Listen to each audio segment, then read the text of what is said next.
Bonjour à tous. On doit être comme un buisson qui brûle, plein de feu, mais en fait il brûle pas. Beaucoup de fois vers la réalité, c'est ce qu'on doit être. On doit savoir supporter ce qu'il y a autour de nous. Ça peut être des insultes, peu importe. On doit être comme un buisson, comme le snet qui brûle, d'un côté.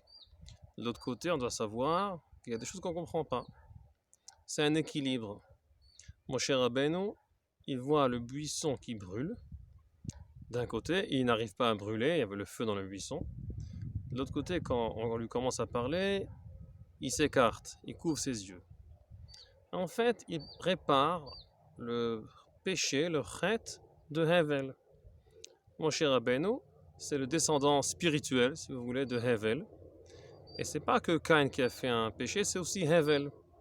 Hevel, explique le Midrash, il a donné son sacrifice, son korban. Il y a le feu qui est descendu pour le brûler, et Hevel l'a regardé. Et c'était ça sa faute.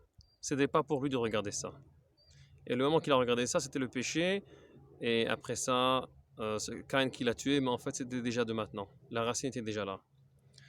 Ça veut dire que d'un côté, on doit être comme un buisson qui ne brûle jamais.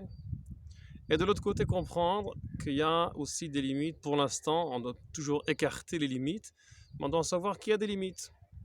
Et c'est une préparation pour être une partie de Ham Israël et recevoir la Torah.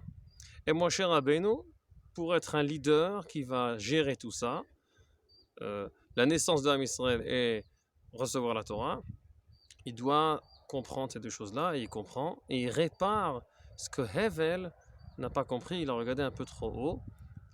C'est un équilibre qu'il faut savoir le faire, et c'est aussi avant la Torah et après la Torah, dans la réalité. Je pense qu'on a plus de difficultés maintenant de savoir comment contenir le feu sans brûler. C'est vraiment une spécialité très spéciale, mais c'est comme ça qu'on peut faire partie d'un peuple, du peuple d'Israël, recevoir aussi la Torah. Shabbat Shalom.